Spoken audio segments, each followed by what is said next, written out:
যারা মাছ ধরে, মাছ ধরার একটা কি আছে, সিজন আছে। কাঁঠাল এবং আমেরও একটা কি আছে, সিজন আছে। সবজিরও একটা কি আছে, 12 মাস সবজি একরকম হয় না, শীতের সিজনে বেশি পাওয়া যায়। আপনার আমার নবী, বিশ্ব নবী জনাবে মুহাম্মদুর রাসূলুল্লাহ সাল্লাল্লাহু আলাইহি ওয়াসাল্লাম ইরশাদ করেন, প্রত্যেকটা জিনিসের যেমন এক একটা সিজন আছে, মৌসুম আছে, আমার গুনাহগার উম্মতের নেকি কামাই করার মৌসুমের নাম হলো পবিত্র রমজান মাস। আরো জোরে বলতে হবে সুবহানাল্লাহ। আমাদের নেকি কামাই করার মাসের নাম কি? পুরো এক মাস ব্যাপী আল্লাহ পাক যে ছাড় আমাদেরকে দিয়েছেন, পৃথিবীর কোনো কোম্পানি তা পারে নাই। দুনিয়ার কোম্পানি দেখবেন 10% ছাড়ে পণ্য বিক্রি করে, কেউ 20% দেয়, কেউ 30% দেয়। কখনো কোনো কোম্পানি দেউলিয়া হওয়ার পথে, তাড়াতাড়ি মাল সেল দিতে হবে, কিংবা মাল ডেড ওভার হয়ে যাচ্ছে, তখন তারা বিলবোর্ডে লিখে রাখে আমাদের কোম্পানির পণ্য 50% তথা 50%-এ কি দেওয়া হলো, ছাড়ে বিক্রি হচ্ছে। পৃথিবীর কোনো কোম্পানি 50-এর উপরে দিতে পারে না। মহান আল্লাহ কয়, বান্দা আমার দোস্তের খাতিরে আমি তোমাদেরকে রমজান মাস উপলক্ষে ছাড় দিয়ে দিলাম 70%। জোরে কোন সুবহানাল্লাহ। একবার সুবহানাল্লাহ বলবেন রমজানের ভিতরে, সাথে সাথে 70 বার সুবহানাল্লাহ বলার সওয়াব আল্লাহ পাক আপনার আমলনামায় লিখে দেবেন। 1000 টাকা রমজানে দান করবেন, আল্লাহ পাক 70,000 টাকা দানের সওয়াব দিয়ে দিবেন। রমজান মাসে কষ্ট করে এক খতম কোরআন শরীফ তিলাওয়াত করবেন, আমার আপনার রব রহমানুর রহিম 70 খতম কোরআন তেলাওয়াতের সওয়াব আপনার আমলনামায় দিয়ে দেবেন। তাই দেখেন আল্লাহ তাআলা কি পরিমাণে নিয়ামতের দরজা আমাদের জন্য এই তো 2 দিন পর থেকে খোলা শুরু করবে। এই জন্য এই মাসটাকে গনিমত মনে কইরা আমরা যেন বেশি থেকে বেশি এই মাসে নেক আমল করতে পারি। আল্লাহ আমাদেরকে তৌফিক দান করে। যারা খাঁটি মুমিন, খাঁটি ইমানদার, রমজান যত কাছাইতেছে তাদের দিলে আনন্দের তত বন্যা বইতেছে। কথা ঠিক কিনা? আনন্দের জোয়ার, যে আলহামদুলিল্লাহ নেকি কামাইয়ের একটা সিজন আমি পেয়ে গেছি। কিন্তু আমাদের সমাজে কিছু নামদারি মুসলমানের বাচ্চা আছে, বংশীয় সূত্রে জন্মগত মুসলমান, কিন্তু মূলত হলো খাঁটি মুনাফিক। আছে না নেই? এর রোজা যত কাছাইতেছে চান্দি তত গরম হইতেছে। গেস্টিকের মাসায় পড়ছে, আলসারের মাসায় পড়ছে, মানুষের সামনে বিড়ি টানো যেত না, ফ্যাটটা বইরা ফাটার মতন দিনের বেলা খাওয়ান যেত না। এই জন্য হের চান্দি খুব খারাপ, বকা জকাও করে, সাইস্টলে বসে উল্টা পাল্টা কিছু ফতোয়া দেয়। আছে না নেই? এইগুলি দেখবেন খাওয়ান কিন্তু বন্ধ করে না, এটি পুরা মাসেই খায় গরু ছাগলের মতো। গরু ছাগল যেমন কখনো খাওয়ান বন্ধ করে না, এইগুলিও কি করে না, খাওয়ান বন্ধ করে না, খালি হোটেলের সামনে একটা পর্দা লাগায় দেয়। আছে না নেই? কারণ হের চিন্তা ভাবনা হলো পর্দা লাগাইলে তোর আল্লাহ দেখে না। আমাদের দেশে পর্দা লাগাইলে আল্লাহ দেখেনি, কালো পর্দা লাগায় রেস্টুরেন্টের সামনে। আর চিন্তা হলো যদি আল্লাহ দেখে তাহলে যেন একটু জাপসা জাপসা দেখে। নাউজুবিল্লাহ বলেন। পর্দা লাগাইলে কি আল্লাহ জাপসা দেখে? মুসলমান ভাই, এমন হাদিসে কুদসির ভিতরে আসছে, আপনার আমার প্রভুর ক্ষমতাগত, মহান আল্লাহ পাকের শক্তিগত, আপনার আমার প্রভু মহামহিমান্বিত রব তার বন্ধু প্রিয় হাবিবকে বলে, বন্ধু গো, আমার শক্তিগত, আমার ক্ষমতার পাওয়ার কত আপনার উম্মতকে একটু জানায় দেন। গুটগুট অন্ধকার রাত, আমাবস্য রজনী, যেই রাতে নিজের হাতটাকেও একটু সামনে দিলে স্পষ্ট দেখা যায় না, এমন একটা গুটগুটে আমাবস্য রজনীতে এই পৃথিবীর সবচেয়ে গভীরতম সাগর, তাই সেটা আটলান্টিক মহাসাগর হোক, বঙ্গোপসাগর হোক, আরব সাগর হোক, পৃথিবীর জমিনে সবচেয়ে গভীরতম সাগর যেটা আছে রে, ওই গভীরতম সাগরের নিচে দুনিয়ার সবচেয়ে ছোট এবং কালো একটা পিপিলিকা হেঁটে যায়। 3টা অন্ধকার একসাথে হইল, একটা হলো অমাবস্যার রাতের অন্ধকার, আরেকটা হলো সাগরের নিচের অন্ধকার, আরেকটা হলো পিঁপড়ার গায়ের কালার কালো আরেক অন্ধকার। এই 3 অন্ধকারের ভিতরে দুনিয়ার সবচাইতে ছোট কালো একটা পিঁপড়া হেঁটে যায়। আমার আল্লাহ কয়, বন্ধু গো, আমি যে সাগরের নিচে এই ছোট কালো পিপিলিকাটাকে দেখতে পাই, এতটুকুই নয়, বরং সেই ছোট্ট পিঁপড়াটা যে ছোট ছোট পা দিয়ে টুক টুক টুক টুক শব্দ করে হেঁটে বেড়ায়, আমি আল্লাহ আরশ আজিমের মধ্যে বসে বসে ওই ছোট্ট পিঁপড়ার পায়ের শব্দটা পর্যন্ত আমি আল্লাহ স্পষ্ট শুনতে পাই। জোরে চিৎকার করে বলেন আল্লাহু আকবার। যেই আল্লাহ গভীরতম সাগরের নিচে আমাবস্যার রাতে একটা ছোট কালো পিপিলিকা হেঁটে বেড়ায়, ওটার পায়ের শব্দ পর্যন্ত যে আল্লাহ স্পষ্ট শুনতে পায়, ওই আল্লাহ মনে রমজান মাসে পর্দা লাগায় খাইলে আর দেখতো না? কথা বলেন না কেন? সেই ক্ষমতা আমার আল্লাহর আছে না নেই? তাম পৃথিবীবাসীর চক্ষু ফাঁকি দিতে পারলো, আল্লাহর চক্ষু ফাঁকি দেওয়ার ক্ষমতা? পৃথিবীর কেউ যেটা দেখে না সেটা দেখেন কে? কেউ যেটা শোনেন না সেটা শোনেন কে? কেউ যেটা পারে না সেটা পারেন কে? তিনি আল্লাহ, তিনি সুবহান। জোরে বলেন না সুবহানাল্লাহ। এই জন্য মুসলমান বন্ধুরা আমার, এই মাহে রমজানুল মুবারক এটা ফাঁকি দেওয়ার জন্য নয়, আল্লাহকে ধোঁকা দেওয়ার জন্য নয়, নিজের নফসের সাথে গাদ্দারি করার জন্য নয়। একটা মাত্র মাস, 30টা দিন মহান আল্লাহ পাকের হুকুম, ইয়া আইয়ুহাল্লাযীনা আমানু কুতিবা আলাইকুমুস সিয়াম। হে পৃথিবীর ঈমানদার বিশ্বাসীগণ, আমি আল্লাহ পাক তোমাদের জন্য রমজানের রোজাটাকে ফরজ করে দিয়েছি। কুতিবাই ফুরিজা আলাইকুমুস সিয়াম, তোমাদের উপরে আমি আল্লাহ পাক রমজানের রোজাটাকে ফরজ করে দিয়েছি। আল্লাহ সান্ত্বনা বাণী শোনায়, আল্লাহ কয় বান্দা এই রোজাটা শুধু তোমাদের জন্য ফরজ করি না, বরং কামা কুতিবা আলাল্লাযীনা মিন ক্বাবলিকুম। তামাম পৃথিবীর জমিনে বনি আদম থেকে, আদম পয়গম্বর থেকে ঈসা রূহুল্লাহ পর্যন্ত যত নবী রাসূল দুনিয়ার জমিনে আমি আল্লাহ প্রেরণ করেছি, সমস্ত নবীর উম্মতকেই এই রমজানের রোজা আমি আল্লাহ ফরজ করে দিয়েছিলাম। সুতরাং তোমাদের উপরে এককভাবে কিন্তু আমি আল্লাহ জিম্মাদারি দেই নাই। আল্লাহ কয় বান্দা কেন দিছি জানোনি? এই রমজান মাসে রোজাটাকে তুমি কেন রাখবা? বান্দা তোমাকে না খাওয়ায় রাখলে আমার আল্লাহর কিন্তু কোনো লাভ নাই, সারা দিন তুমি খাইলো আমি আল্লাহ তাআলার কিন্তু কোনো লস নাই। কথা কোন ঠিক কিনা? কেন আমাদেরকে আল্লাহ দিনের বেলা পানাহার থেকে, খাওয়া থেকে আর অন্যান্য জিনিস থেকে আমাদেরকে বেঁচে থাকতে আল্লাহ পাক কেন নির্দেশ দিলেন? আল্লাহ বলেন আতিমুস সিয়ামা ইলাল লাইল, রাত পর্যন্ত রোজাকে পূর্ণ করো। কেন কেন? সেহরি খাইবা আবার ইফতারি খাইবা, মাঝখানে শুধু দুপুরের বেলায় একটা টাইম শুধু না খায়া থাকবা। আল্লাহ আমাদেরকে এক বেলা দুপুরে না খাওয়ায় রাখলেন। সকালের খানাও আমরা খাই, ফজরের পরে খাইতাম সেটা আগে খাই, রাতের খানা 10টা 11টায় খাইতাম সেটা আল্লাহ পাক আগে মাগরিবের আযান দেওয়ার পরে কয় আগে খাও পরে মসজিদে যাও। জোরে কোন সুবহানাল্লাহ। আমার আল্লাহ কত বড় দয়ালু। কিছু মানুষ মনে করে রোজা মানে না খায়া থাকা, না না, আমরা মানুষ বাঙালি 3 বেলা খানা খাই, সকাল দুপুর রাত।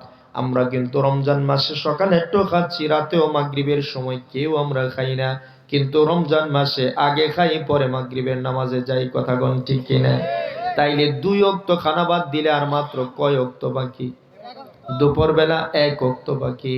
আমার আল্লাহ কয় বান্দাই একটা বেলা তোমারে না খাওয়া আমি আল্লাহ পরীক্ষা করব, তুমি কি আমার হুকুম পালন করো নাকি না করো। আল্লাহ মূলত আমাদেরকে না খাওয়ায় রাখলে এমন নয় যে গোটা দুনিয়ার মুসলিমরা যদি দুপুরে না খায় তো আল্লাহর গোডাউনের খানা বাইসে যাইব। আর যদি দুপুর বেলা পৃথিবীর মানুষ মিল্লা খেয়ে ফেলে আমি আল্লাহর গোডাউনের খানা শর্ট পড়ে যাইব, নাউজুবিল্লাহ, এমনটা নয়। তাইলে আল্লাহর কি লাভ? কেন আমাদেরকে দুপুরে এক বেলা না খায়া থাকতে বলছেন? আল্লাহ কয় বান্দা কেন দিছি জানো নি? আল্লাহ বলেন লাআল্লাকুম তাত্তাকুন, এ রোজা আমি তোমাদের উপরে ফরজ করে দিয়েছি যাতে করে আমার এই হুকুম পালন কইরা বান্দা তোমরা মুত্তাকি হইতে পারো আর আমি আল্লাহর ওলি হইয়া যাইতে পারো। আমাদেরকে আল্লাহর ওলি বানানোর জন্য আল্লাহ রোজা ফরজ করছেন। জোরে কোন সুবহানাল্লাহ। এই রোজা আল্লাহ কেন ফরজ করছেন? আল্লাহ বলেন লাআল্লাকুম তাত্তাকুন, যাতে করে তোমরা মুত্তাকি হতে পারো। মুত্তাকি মানে আমি আল্লাহর ওলি হইতে পারো। ওলি মানে আমি আল্লাহর দোস্ত আর বন্ধু হয়ে যাইতে পারো। সুবহানাল্লাহ। আর আমার ওলি যারা হবে, আমার বন্ধুর খাতায় যার নাম লেখা হবে, আমার আল্লাহ পাক বলেন আলা ইন্না আউলিয়া আল্লাহি লা খাউফুন আলাইহিম ফিদ দুনিয়া ওয়ালা হুম ইয়াহজানুন ফিল আখিরাহ। জোরে কোন সুবহানাল্লাহ। আল্লাহ কয় বান্দা রমজানে একটা মাস দুপুরে এক বেলা না খাওয়া রাখি পরীক্ষা করার জন্য। দুনিয়াটা দারুল ইমতিহান, এখানে যারা পরীক্ষা দিবে, যারা পরীক্ষায় পাশ করবে, তাদের জন্য আমি আল্লাহ একটা জায়গা বানায় রাখছি, সেটার নাম হলো জান্নাত। সুবহানাল্লাহ। বান্দা ও পর্দার অন্তরালের মা বোনের আমার আল্লাহ বলেন দুনিয়াটা দারুল ইমতিহান, দুনিয়াটা হলো একটা পরীক্ষার হল। এখানে বসে তুমি পরীক্ষা দিবা, আর এটার মিষ্টি তুমি জান্নাতে বসে বসে খাইবা। আর দুনিয়ার জমিনে যারা পরীক্ষার হলে ফেল করবা, যারা না কামিয়াব হইয়া যাইবা, তাদের জন্য কিন্তু আমি আল্লাহর একটা জায়গা বানায় রাখছি, সেটার নাম কি? জাহান্নাম। আল্লাহর ভাষায় নিজে বলেন পরকালের জিন্দেগিতে কেবল মাত্র দুইটা জায়গা আছে, একটার নাম হলো ফারিকুম ফিল জান্নাতি ওয়া ফারিকুম ফিস সাঈর আই ফিন নার। পৃথিবীতে যত দল, যত মত, যত গ্রুপ, আওয়ামী লীগ, বিএনপি, জামাত, জাসদ, বাসদ, হাজার হাজার শত শত দল থাকতে পারো, কিন্তু হাসরের ময়দানে বান্দা সমস্ত দল মিলে কেবল মাত্র দুইটা দলে বিভক্ত হইবা। একটা দল হবে ফারিকুম ফিল জান্নাহ, আরেকটা দল হবে ওয়া ফারিকুম ফিন নার। একটা দল হবে নাজিয়া তথা মুক্তিপ্রাপ্ত দল, যাদের ঠিকানা হবে জান্নাত। আরেকটা দল হবে নারিয়া তথা জাহান্নামের দল, তারা হবে জাহান্নাম। জোরে কোন নাউজুবিল্লাহ। আমার আল্লাহ কয় বান্দা রমজানের রোজাটা দিছি, হালাল রিজিক দিয়ে সেহরি খাইবা, হালাল রিজিক দিয়ে ইফতারি করবা, 5 ওয়াক্ত নামাজ জামাতের সাথে আদায় করবা। এরপরে বান্দা তুমি সেহরি ইফতারি করবা, আবার বেতেরের তারাবির নামাজগুলো জামাতের সাথে আদায় করবা। এভাবে একটা মাস যদি তুমি সিয়াম সাধনা করতে পারো, বান্দার লাভ কি হইবে জানোনি? আল্লাহ বলেন লাআল্লাকুম তাত্তাকুন, যেন তুমি মুত্তাকি হইয়া ওলি হইয়া আসতে পারো। আর আমার ওলি হইয়া যারা দুনিয়ার জমিন থেকে আসবে, তাদের জন্যই আমি আল্লাহ আমার জান্নাত বানিয়ে রেখে দিয়েছি। সুবহানাল্লাহি ওয়া বিহামদিহি সুবহানাল্লাহিল আযীম। এই পৃথিবী থেকে যারা ওলি হবে, আল্লাহর দোস্ত হবে, আল্লাহ বলেন একমাত্র তাদের জন্য আমার জান্নাত।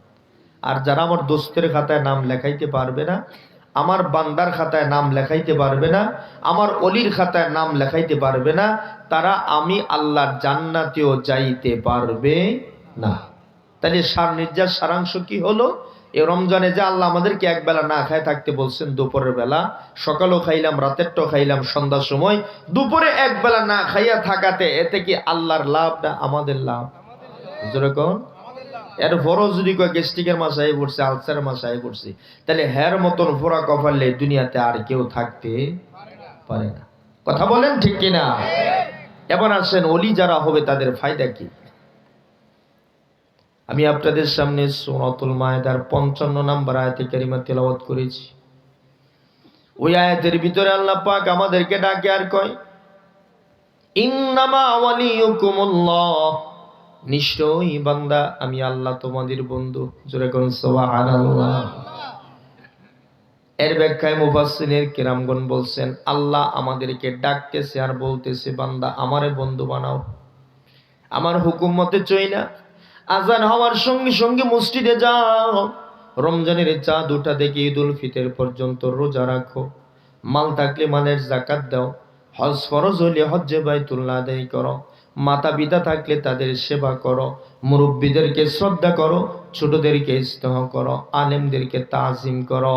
এভাবে মহিলাদেরকে আল্লাহ বলছেন পর্দার ভিতরে চলো, স্বামীর খেদমত করো, শ্বশুর শাশুড়ির খেদমত করো, 5 ওয়াক্ত নামাজ পড়ো, নিয়মিত কোরআন তেলাওয়াত করো, জিকির আজকার করো। এভাবে হুকুমগুলো পাইরা পালন কইরা বান্দা তুমি আমার ওলি হইয়া যাও, আমার বন্ধু হইয়া যাও। কেন আল্লাহ বলে আমার বন্ধু হয়ে যাও?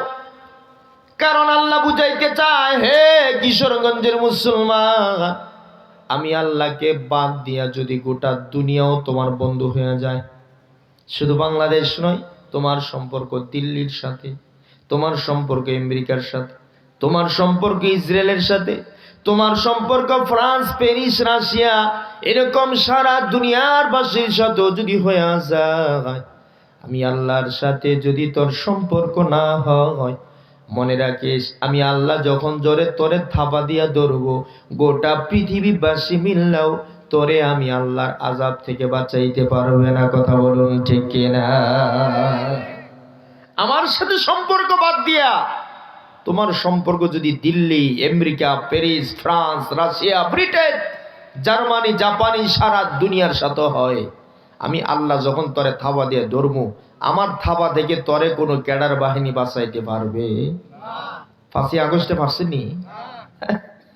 থাপা দিয়া যখন আমরা করে আপা করে আপারে ধরে লেছি, দুপুরে রান্না করা খাওয়াটাও খাইয়া যাওয়ার সুযোগ হয় নাই। কথা কোন ঠিক? আল্লাহ আয়াতে বলতেছে আমাকে বাদ দিয়া গোটা পৃথিবীর সাথে তোমার সম্পর্ক হয়, দিল্লির কোলেও যদি তুমি বসে থাকো, মনে রাখো আমার আযাব থেকে তোমার কেউ বাঁচাইতে পারবে? বাঁচাইতে পারছেনি কেউ? কিয়ামত পর্যন্ত পারবে না। এর বিপরীত বান্দা শোনো শোনো শোনো, আমার আল্লাহ কয় তুমি যদি আমার ওলি হয়ে যাও, আমি আল্লাহকে যদি তোমার ভাগে নিয়ে যাইতে পারো, আমার সাথে যদি রিলেশন করতে পারো, আমার সাথে যদি সম্পর্ক করতে পারো রে, গোটা দুনিয়াও যদি তোমার বিরুদ্ধে চলে যায়, মনে রেখো আমি আল্লাহ যদি তোমার পক্ষে থাকি, সারা পৃথিবীবাসী মিললেও তোমার একটা পশম ছিঁড়তে পারবে না। ঠিক কিনা জোরে কর? কিশোরের হেরা কি ঘুমা গেছেন? আপনারা কারা কারা ঘুমা গেছেন? গাছ তুলেছে দেখি। 2-4 জন ঘুমাইছে না। আপনাকে কিশোর মানুষ খুব পাওয়ারফুল মেয়ে, এরা ঘুমাইলো হাত তুলতারে, দেখছেন নি? ও ঘুমাই গেছে গা বেড়াগির মতো 2 হাত উড়ে বেরোস। আওয়াজ দিয়ে কথা বলতে হবে, আওয়াজ না দিলে এত রাত্রে ওয়াজ করা যেত না। আল্লাহ কয় আমাকে বন্ধু বানাও, আমি যদি তোমার পক্ষে থাকি, সারা দুনিয়াবাসী মিললেও তোমার একটা ফসম ছিঁড়তে। কথা ঠিক না বেটি? আর কারো সম্পর্ক যদি আল্লাহর সাথে না থাকে, দিল্লির সাথে আছে, ইউরোপের সাথে আছে, ইসরায়েলের সাথে আছে, আমেরিকার ডোনাল্ড ট্রাম্পের সাথে আছে, হ্যাঁ কি আল্লাহর আযাব থেকে বাঁচতে পারবো? কথা বলেন, কখনোই সম্ভব না। এজন্য আল্লাহ বলেন ইন্নামা ওয়ালিয়ুকুমুল্লাহ, নিশ্চয়ই আমি আল্লাহ তোমাদের বন্ধু। তোমরা আমার হুকুম মতে চইলা আমারে বন্ধু বানাও। আমার হুকুম 5 ওয়াক্ত নামাজ, আমার হুকুম রমজান মাসের রোজা, আমার হুকুম মা বাবার খেদমত করা, আমার হুকুম নিয়মিত কোরআন তেলাওয়াত করা, আমার হুকুম হালাল খানা খাওয়া, হারাম থেকে নিজেকে বাঁচায় রাখা, ইত্যাদি ইত্যাদি। যত হালাল আছে সব করো, যত হারাম আছে সব ছাড়ো।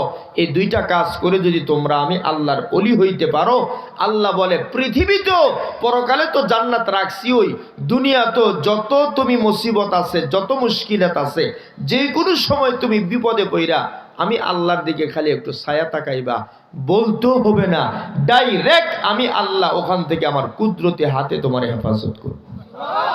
আরো জোরে বলেন সুবহানাল্লাহ। কেউ যদি আমার আল্লাহর ওলি হয়ে যায়, আমার আল্লাহ পাক পৃথিবীর সবচেয়ে বড় মুশকিল, বড় মুসিবতের মধ্যে আমার আল্লাহ তার একা ছাড়ে না। সুবহানাল্লাহ। ইউসুফ আলাইহিস সালাতু ওয়াস সালাম সূরা ইউসুফের ভিতরে আছে, সৎ ভাইরা মিল্লা কেনানের কূপের ভিতরে ফেলে দিয়েছে। বণিক দল কূপ থেকে ইউসুফ পয়গম্বরকে উঠায় মিশরের বাজারে গোলাম হিসাবে বিক্রি করে দিয়েছে।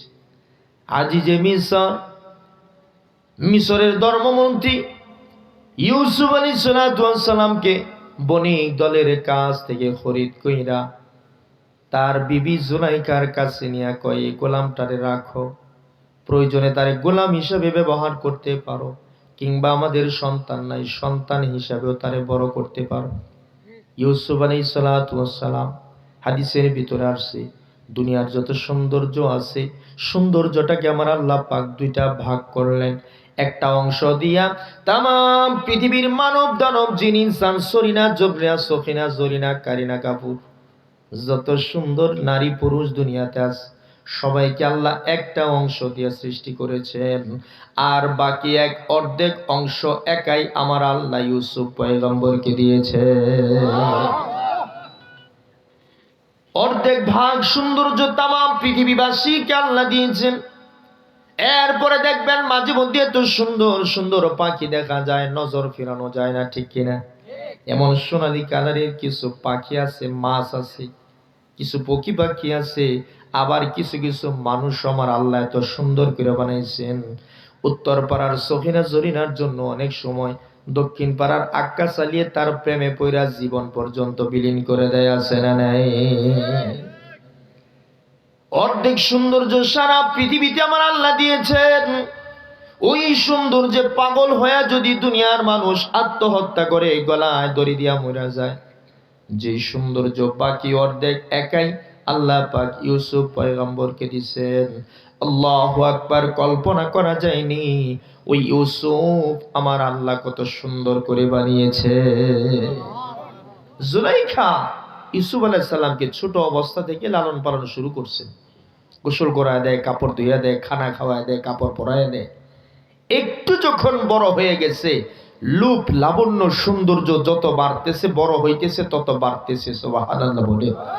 জুলাইখা তো যেহেতু নারী, ইউসুফ আলাইহিস সালাম পুরুষ, করিবুল বুলুগ বালেগের কাছাকাছি বয়স যখন আসছে, কিশোরীর বয়সে কিশোর হয়েছে, জুলাইখা ইউসুফ আলাইহিস সালামের প্রেমে এমন হাবুডুবু খাওয়া শুরু করছে।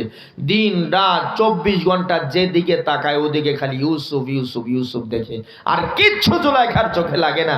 জোরে চিৎকার করে বলেন না আল্লাহু আকবার। খানা খাইতে যায়, খাবারের প্রত্যেক দানা দানা ইউসুফের চেহারা। ঘর দুয়ার মুছতে যায়, যেদিকে তাকায় ইউসুফ। থালা বাটি মুছতে যায়, ধুইতে যায়, ইউসুফের চেহারা দেখা যায়। বিছানায় ঘুমাইতে যায়, সেখানে ইউসুফকে দেখা যায়। যেদিকে তাকায়, আকাশের চন্দ্রের দিকে তাকায়, মনে হয় চাঁদ নাই, আকাশে ইউসুফকে দেখা যায়। নক্ষত্রের দিকে তাকায়, কোটি কোটি নক্ষত্র, তারকারাজি, এক একটা নক্ষত্রকে জুলাইখার চোখে ইউসুফ ইউসুফ দেখা যায়। সূরা ইউসুফের ভিতরে আমার আল্লাহ আনছেন, জুলাইখা এই পরিমাণের আশিক হইছে, এই পরিমাণের প্রেমে হাবুডুবু খাওয়া শুরু করছে। ইউসুফ ছাড়া জুলাইখা কিছু বুঝে না। এক পর্যায়ে জুলাইখা যাইয়া ইউসুফকে প্রেমের প্রস্তাব দিয়ে বসছে, তোমাকে আমার জীবন সঙ্গী বানাইতে চাই, আমাকে বিয়ে করবা কিনা? ইউসুফ আলাইহিস সালাম যেহেতু ভবিষ্যতের নবী, আর দুনিয়ার প্রত্যেকটা নবী রাসূলগণ সমস্ত গুনাহ থেকে মাসুম, নিষ্পাপ। জোরে কোন সুবহানাল্লাহ। জুলাইখা যত প্রস্তাব দেয় ইউসুফ একটা অ্যাকসেপ্ট করে না। যত তাল বাহানা, যত ছলা কলা কৌশল আছে, বাহানা আছে, যত আছে সব বিসর্জন দিছে। জুলাইখা কিন্তু কম সুন্দরী ছিল না, বাদশার স্ত্রী। কিন্তু যত রকমের ছলাকলা কৌশল, যত অফারই দিক না কেন, কোন অফারে ইউসুফ পয়গম্বরের মল গলাইতে পারে নাই। সুবহানাল্লাহ বলো। এভাবে দীর্ঘ কয়েকটা বছর চলে গেছে। হঠাৎ একদিন বাড়িটা ফাঁকা, যে মিশর বাসায় নাই, বাড়িটা একেবারে ফাঁকা। খালি পাইয়া জুলাইখার মনের ভিতরে শয়তান কুমন্ত্রণা দিছে, কয় এটাই তো সুবর্ণ সুযোগ, ইউসুফকে দিয়া মনের বাসনাকে আজকে পূর্ণ করব। এই জন্য জুলাইখা রাজ দরবারের 7টা গেট নিজের হাতে একটা একটা করে তালা দিছে। আবার তালাগুলো টেনে টেনে দেখছে তালাটা ঠিক মতো লক হয়েছে কিনা। সমস্ত দরজাগুলো, সমস্ত গেটগুলোকে তালা দিয়া একেবারে আন্দর মহলে ইউসুফ যেহেতু বাড়ির গোলাম, তাকে যে নির্দেশ দেয় সেটাই পালন করতে হয়, কারণ গোলামদের দুনিয়ার জমিনে কোনো স্বাধীনতা ছিল না। ইউসুফ আলাইহিস সালাতু ওয়াস সালামকে অন্দর মহলে বসাইয়া জুলাইখা চতুর্দিকে 7টা বন্ধুরা 7টা গেট তালা মারছে। এক পর্যায়ে জুলাইখা ইউসুফ পয়গম্বরের সামনে যায়, কয় ইউসুফ, এই যে দেখো এখন বাড়িতে কেউ নাই, চতুর্দিক দিয়ে ফাঁকা, বাড়ির ভিতরে কেউ নাই, বাহিরও নাই, 7টা গেট আমি নিজ হাতে তালা দিয়ে আসছি, আমার মনের বাসনা পূর্ণ করো। এখানে আমার যৌন চরিতার্থ করলে পৃথিবীর কেউ জানবে না। জোরে কন্যা নাউজুবিল্লাহ। জুলাইখা ইউসুফ আলাইহিস সালামকে একের পর এক অফার দিয়ে যাচ্ছে, এক একটা অফার ইউসুফ পয়গম্বর কবুল করেন। আল্লাহু আকবার বলে। এক পর্যায়ে জুলাইখা যায় কঠোর ভাষায় ডাক দিয়া কয়, ইউসুফ, এখান থেকে কিন্তু ভেগে যাওয়ার কোনো সুযোগ নাই। যদি তুমি সোজা আঙ্গুলে ঘি না উঠে, আমি কিন্তু আঙ্গুল বাঁকা করতে বাধ্য হব। জোরে কন্যা নাউজুবিল্লাহ।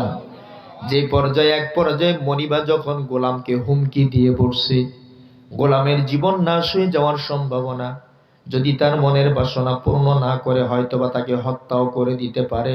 ছোট্ট ইউসুফ কেবলমাত্র বালেগ হওয়ার পথে ভয় পায় ঘাবড়ায় গেছে। কিন্তু এমন সময় আমার আল্লাহর ওলি যখন কেউ হয়ে যায়, যত বড় বিপদ মুসিবত মুশকিল হোক না কেন, আল্লাহ কয়, বান্দা আমি আমার নিজে কুদরতি হাতে ওয়াদা করছি তোরা আমি বাঁচাই দিব। সুবহানাল্লাহ। আল্লাহ পাক ইউসুফ পয়গম্বরের দিলের ভিতরে ডাইলা দিছি, ইউসুফ ভয় পায়ও না, ঘাবড়ায়ও না, পৃথিবীর কেউ নাই তোমার পক্ষে 7টা গেট তালা দেওয়া। ইউসুফ ঘাবড়ায়ও না, আমি আল্লাহ পাক তোমার সাথে আছি। ইউসুফ পয়গম্বরের ভিতরে আল্লাহ পাক একটা দয়া, একটা বুদ্ধি আল্লাহ পাক বাতলি দিয়েছেন। ইউসুফ পয়গম্বর মনে মনে ভাবলেন, গেটের তালা তো আমি খুলতে পারবো না, সেই ক্ষমতা আমার নাই, তবে আমি তো এখান থেকে দৌড় দিয়া গেট পর্যন্ত যাওয়ার ক্ষমতা আমার আছে। আমার আল্লাহ কুরআনুল কারীমে বলেন, ইন্নাল্লাযীনা জাহাদু ফীনা লানাহদিয়ান্নাহুম সুবুলানা। আল্লাহ বলে, যারা আমাকে পাওয়ার জন্য চেষ্টা করে, আমি আল্লাহ নিজ জিম্মাদারিতে তার জন্য আমাকে পাওয়ার রাস্তা আমি আল্লাহ ওপেন করে দেই। যুবক, তোমাদেরকে পায়ে হাত রেখে বলে যায়, গুনাহের দ্বারে কাছেও যাইবা না। কোন সুন্দরী রূপসী অনন্যা কোন নারীও যদি তোমাকে অফার দেয়, ইউসুফ পয়গম্বরের মতো আল্লাহকে ভয় করবা, তাকওয়াওয়ালা জীবন পরিচালনা করবা, পবিত্র জীবন দুনিয়ার মধ্যে রাখবা। আল্লাহ তোমাকে দুনিয়া তো সম্মানিত করবেন, পরকালে এই দুনিয়ার 10টা দুনিয়ার সমান একটা জান্নাতের মালিক আল্লাহ তোমাকে বানিয়ে দিবে। এই জন্য রমজান মাস আসছে, লাআল্লাকুম তাত্তাকুন, আমরা যেন মুত্তাকি হতে পারি, আল্লাহওয়ালা বুজুর্গ বান্দা হয়ে যেতে পারি।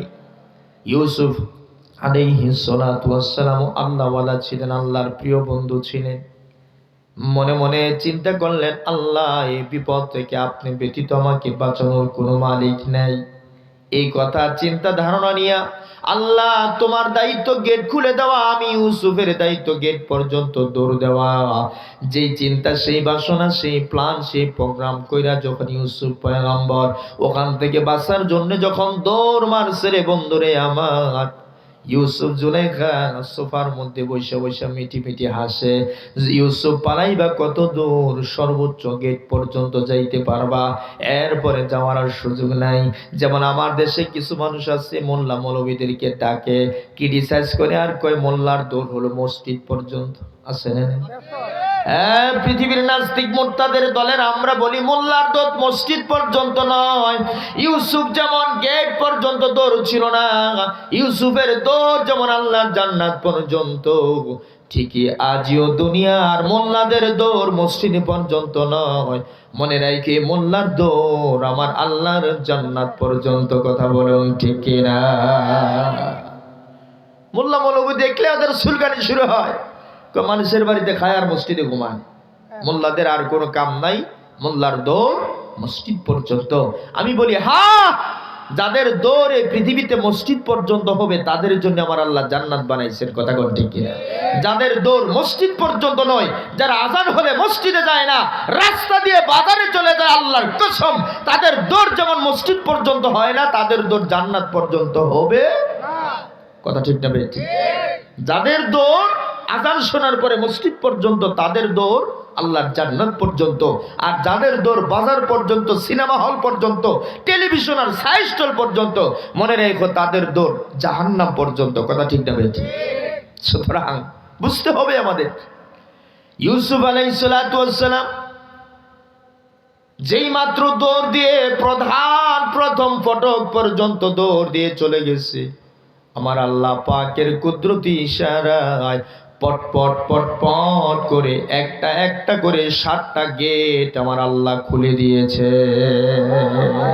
আল্লাহু আকবার বলেন, আল্লাহু আকবার। জুলাইখা আশ্চর্য হইয়া কিংকর্তব্য বিমূঢ় হইয়া পিছনে দৌড় মারছে। ঘটনা কি? আমি নিজ হাতে বাহির দিয়ে তালা মারলাম, তালাগুলো টেনে টেনে দেখলাম, কিন্তু হাই হাই হাই হাই, আমার শিকার দেখি আমার হাত থেকে বাইসা যাইতেছে। দৌড়াইতে দৌড়াইতে একেবারে সর্বশেষ গেটের মধ্যে গিয়া এমন জায়গায় গিয়ে উষ্টাকায় পড়ে গেছে, একেবারে আজিজে মিশর সামনে খাড়িয়ে রয়েছে। কিন্তু মহিলাদের ছলচাতুরি সেকেন্ডের ভিতরে ফল্টি লয়ে লেছে। কোরআন শরীফের ভিতরে আসছে, জুলাইখার স্বামীর কাছে গিয়া কয়, হ্যাঁ হ্যাঁ, যেই গোলামে তোমার স্ত্রীর উপরে কুনজরে তাকাইতে পারে তার বিচার কি হইতে পারে? নাউজুবিল্লাহ মিন যালিক। ওমা ইউসুফ আলাইহিস সালাম ওমা লা হাওলা ওয়ালা কুওয়াতা ইল্লা বিল্লাহ করলো কি আর কইলো কি? হ্যাঁ, যেই গোলামে তোমার বাদশার স্ত্রীর দিকে কুনজর দিতে হয় নিশ্চয়ই তার ঠিকানা জেলখানা হবে। পলিসিটা দেখেন, কারণ বাদশাহ যদি রাগান্বিত আবার ফাঁসি দিয়ে তত শেষ, আমও গেছে সালাও গেছে, আর কমপক্ষে জেলও থাকলেও তো গিয়ে জানালা ফাঁকে দিয়ে দেখতে পারবো, কারণ উনি তো আছে কা কথা কয় না রে, ঘুমাই গেছে কেমন। এই জন্য কয় যে তোমার বাদশার স্ত্রীর দিকে কুনজর দিছে, হ্যাঁ ঠিকানা জেলখানা ছাড়া আর কি হইতে পারে? ফায়সালা দিয়ে লাইছে সেকেন্ডে। আর যদি মিশর কয় তাই তো ঠিক আছে, তার জেলখানায় ঢুকায় রাখো। মূলত কি ইউসুফ আলাইহিস সালাম দোষী ছিল না দোষী বানানো হয়েছিল? আল্লামা মামুনুল হক কি দোষী ছিল না দোষী বানানো হয়েছিল? আমরা সেদিনই বলেছিলাম আজকের এই দিন সেই দিন নয়, এই দিন নয়, আরো দিন আছে, এই দিনে টেনে নিবে সেই দিনের কাছে। আজকে দিন পরিবর্তন হয়েছে না? যে আল্লামা মামুনুল হকদেরকে মিথ্যা তুহমত দিয়া নারী কেলেঙ্কারি লাগায়া নিজের স্ত্রীর সাথে আয়না করে রাখছে 3.5 বছর, আগামীর বাংলাদেশে তারাই রাজ করে বেড়াবে ইনশাআল্লাহ। শিব ইউসুফ পয়গম্বর যেমন জেলখানা থেকে মুক্ত হয়ে মিশরের বাদশা হয়েছে, ইনশাআল্লাহ আগামী বাংলাদেশের ক্ষমতার মস্তদ আল্লামা মামুনুল হকরাই চালাবে। কথা বলুন ঠিক না?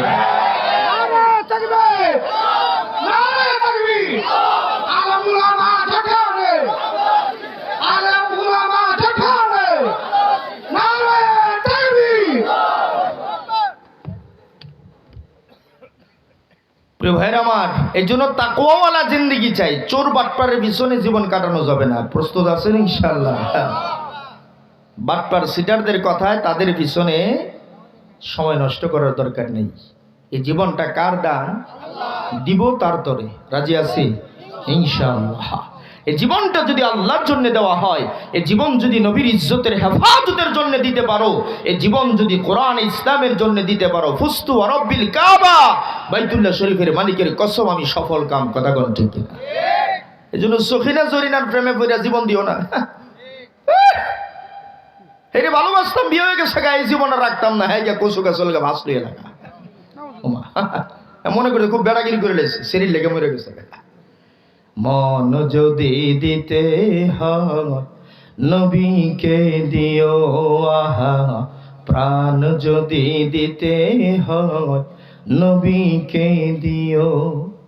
তোমার দুঃখ যত না যিনি সইতে পারেন না, তোমার দুঃখ যত না যিনি সইতে পারেন না, ওই নবীজির শানে তোমরা দরুদ পড়িও। মন যদি দিতে হয় নবীকে দিও আহা, প্রাণ যদি দিতে হয় নবীকে দিও। ঠিক না? এই জন্য মুসলমান বন্ধুরা আমার আল্লাহ পাক বলেন, ইন্নামা ওয়ালিয়ুকুমুল্লাহ, নিশ্চয়ই বান্দারা আমি আল্লাহ তোমাদের বন্ধু। আমার হুকুম মতে জীবন চালাও, আমার বন্ধু হয়ে যাও। আমি যেমন করে ইউসুফ পয়গম্বরকে জুলাইখার ফন্দি থেকে আমি আল্লাহ বাঁচিয়ে দিয়েছি রে, আজও 2025-এর এইরকম ভাবে 25 ফেব্রুয়ারি 25 ফেব্রুয়ারি 2025, কথা ঠিক কিনা? আজকের এই দিনেও যারা ইউসুফের মতো জুলাইখাদের ফন্দি থেকে বাঁচার জন্য আমি আল্লাহর কাছে সাহায্য চাইবি রে, আমি আল্লাহ আজও ইউসুফ পয়গম্বরের মতো তোমাকেও বিপদ থেকে আমি আল্লাহ হেফাজত করব। কথা ঠিক না ভাই? ঠিক। সেই ক্ষমতা আল্লাহর আছে না নাই? হ্যাঁ, নাকি কেউ কেউ চিন্তা করে করে এত আগের আল্লাহ এটা মনে বুড়ে গেছে গা, নাউজুবিল্লাহ, এটা দাঁত দুধ মনে ঘুরে গেছে গা, দাড়িটি মনে আমার বাজারের মতন ফাইকে গেছে গা, ঘুমে গেছে গা, আর পিছনের কথা কয় না। আপনাদের দেশের যে আল্লাহ আছে, আল্লাহর চোখের ভাওয়ার কি আগের মতনে আছে না কমে গেছে গা? এত আগে ইউসুফ নবীর জমানার খোদা, এটা 2025 এটা মনে একটু দুর্বল হয়ে গেছে কেন? কুল্লু মান আলাইহা ফান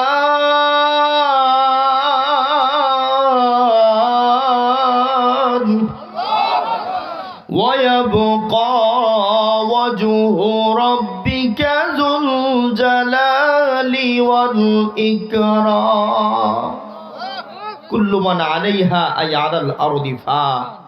আল্লাহ বলেন আসমান নিচে জমিনের উপরে যত সৃষ্টি জগৎ আমি আল্লাহ সৃষ্টি করছি, এই সব ফানা হবে, অস্তিত্ব বিলীন হবে, নাসিয়া মানসিয়া হবে, কিন্তু একমাত্র কেবলমাত্র শুধুমাত্র আমি আল্লাহ যেমন ছিলাম তেমন আছি, তেমনই থাকবো। জোরে কন্যা সুবহানাল্লাহ। এই জন্য আমার আপনার আল্লাহর কোনো লয় নাই, ক্ষয় নাই, পরাজয় নাই। উনি যা খুশি তাই করেন, ফাআলুল লিমা ইউরিদ। আল্লাহ পাকের কাজের মধ্যে বাধা হয়ে দাঁড়ানোর ক্ষমতা পৃথিবীর জমিনে কারো নেই। এই জন্য এই জীবনটা আমরা কার তরে ব্যয় করব? আল্লাহর তরে, আল্লাহর হুকুম মতে জীবন চালাইবো। দোস্ত, রমজান মাস এটা আল্লাহ তাআলার একটা বহুত বড় হুকুম। 5 ওয়াক্ত নামাজ পড়া যেমন ফরজ, যাকাত দেওয়া যেমন ফরজ, হজ্জ বাইতুল্লাহ আদায় করা যেমন ফরজ, এই রমজান মাসের রোজাগুলো রাখাও আপনার আমার জন্য ফরজ। কিন্তু বড় দুঃখ আর বড় আফসোস, আমাদের অনেক মায়েরা আছে, ছেলেটার বয়স 14-15, মেয়েটার বয়স 14-15-16, রোজা রাখতে গেলে অনেক সময় মা নিষেধ করে, আসে না নাই? কয় এখন তোমার বিয়ের বয়স, পাত্রপক্ষ দেখতে আসে, হ্যাঁ তুমি রোজা রাখলে যদি তোমার বডি ফিটনেসটা শুকায় যাগা। হাই হাই হাই, মুসলমান বাজানের আমার দিনের কান দিয়া কথাগুলো শুনবেন, আমি শেষ করে দিচ্ছি।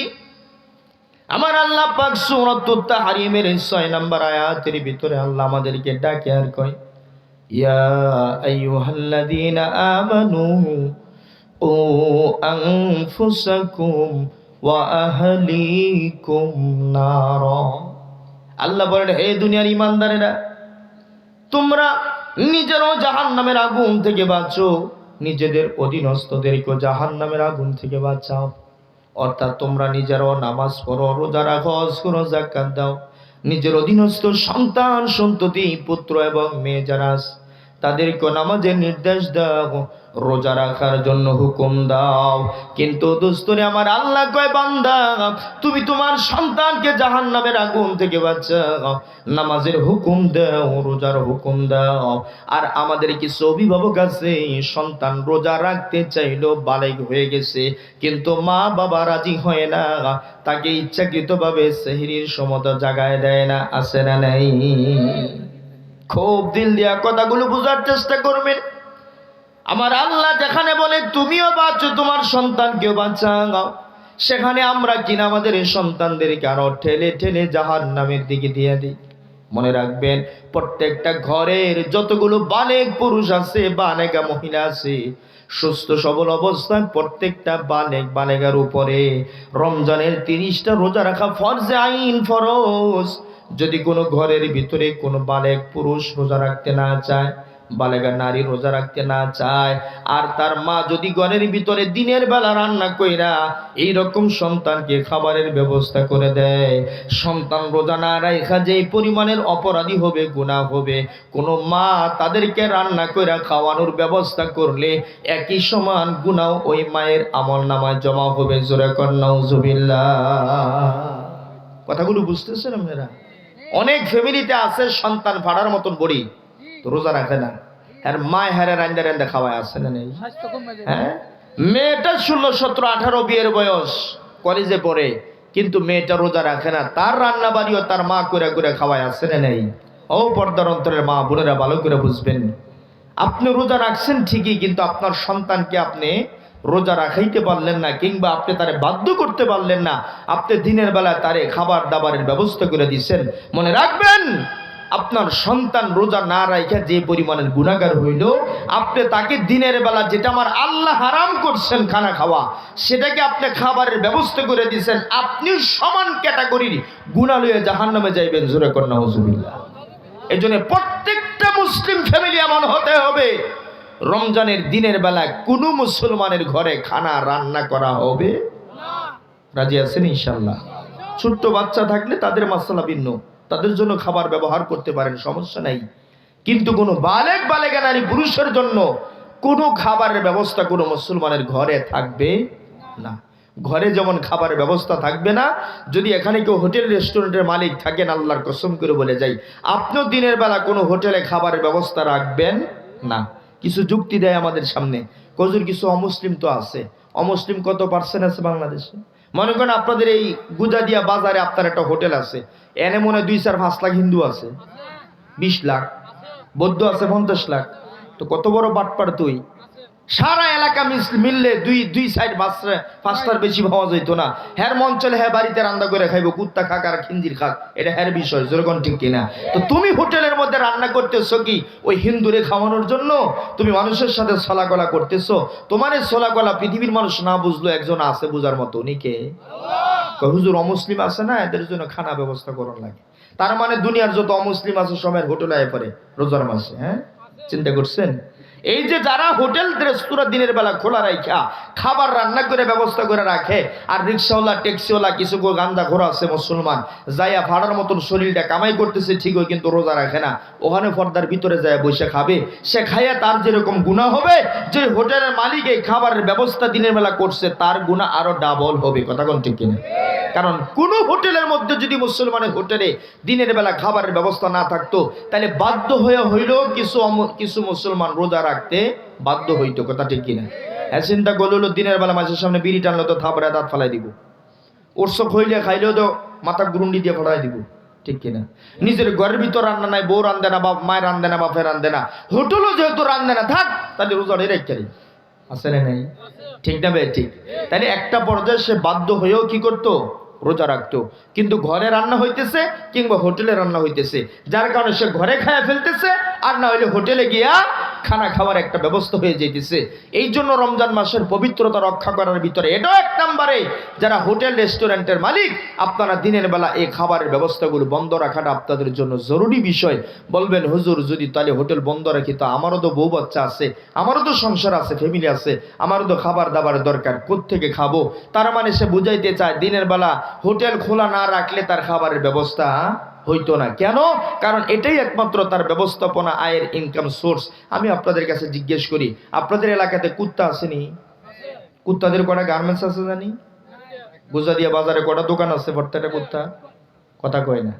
হাঁস মুরগি আসেনি? গরু ছাগল পাখি পক্ষী আসেনি? এদের কি মেল ফ্যাক্টরি আছে, ইন্ডাস্ট্রি আছে? হ্যাঁ, তুমি কথা বলো না। হ্যাঁ, এদেরকে আল্লাহ খাওয়ায় না না খাওয়ায় রাখে? হ্যাঁ, আল্লাহু আকবার। দেখছেন পৃথিবীর কোন মাখলুকাতের মেল নাই, দোকান নাই, ঘাট নাই, বাজার নাই, ফ্যাক্টরি নাই, কিচ্ছু নাই, কিন্তু কোনো মাখলুক না খায়া থাকে না। আর মুসলমানের বাচ্চা চিন্তা করে দিনের বেলা হোটেল খোলা না রাখলে আর বউ বাচ্চা সব না খেয়ে মরে যাবে।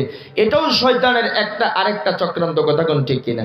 মনে রাখবেন, হারামে কোনোদিন আরাম নাই। বলেন, হারামে কোনোদিন আরাম নাই।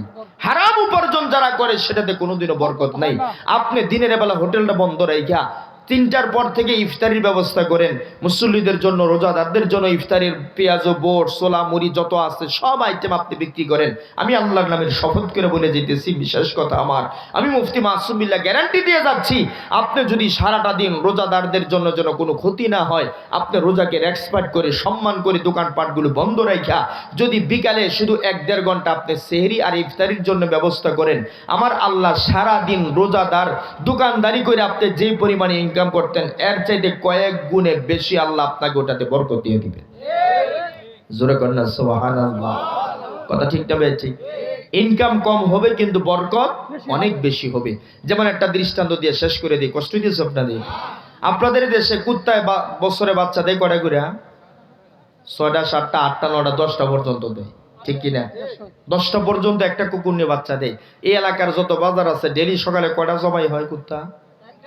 ওমা, 2-4-5টা তো মনে হয়। একটাও হয় না। সারা বাংলাদেশে মিললে কটা কুকুর জবাই হয়? হ্যাঁ, একটাও না। কুত্তায় বাছুর দিল, বাচ্চা দিল 7টা, 8টা, 9টা, 10টা, কোনো বাজারে একটাও জবাই হইল না।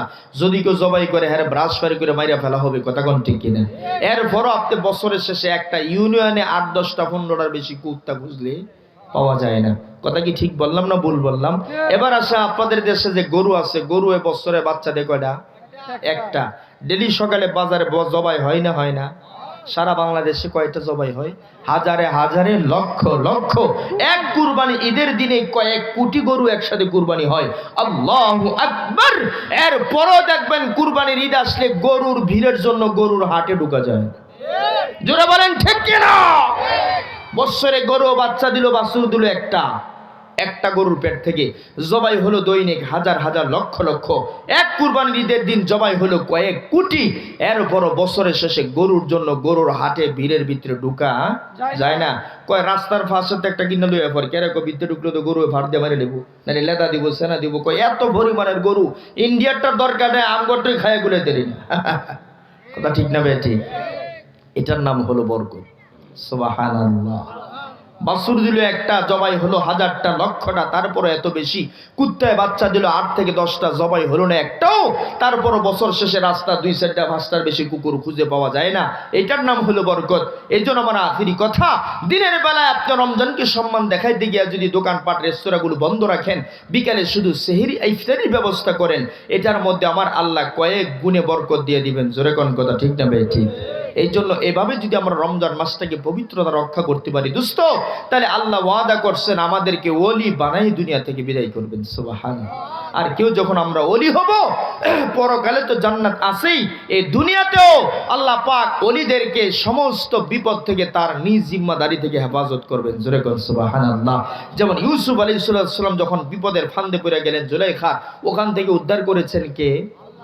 কে করেছেন? সেই আল্লাহ আজও আপনাদের এই গুজা দিয়াতে আসেনি? আছে।